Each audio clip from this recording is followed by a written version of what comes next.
From a testing perspective, from an analytic testing perspective, we often receive samples that can be consisting of a whole cranberry, powders of cranberries, or final encapsulated products. And when we receive these materials, we take them into the laboratory and we begin processing them. In the case of powders, it's typically an extraction process that occurs. In the case of a whole fruit, we have to homogenize the fruit first, so we use liquid nitrogen to grind it down into a fine powder.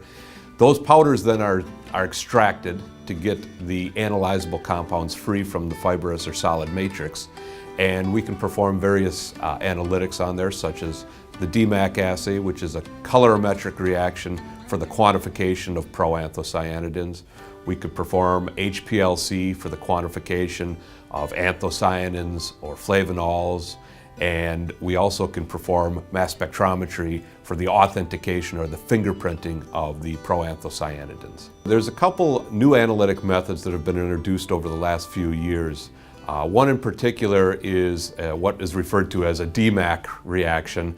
It's a way to quantify the proanthocyanidins, or PACs, in cranberries. And one of our developments was the introduction of a new and improved reference standard. And so this is a reference standard that was actually produced and isolated from cranberries, is reflective of the natural diversity of compounds in cranberries, and can be used for more accurate and precise quantification of the bioactive compounds. The tool set as it stands, the analytic methods in hand and available to researchers and scientists, is capable of supporting good quality products throughout the supply chain.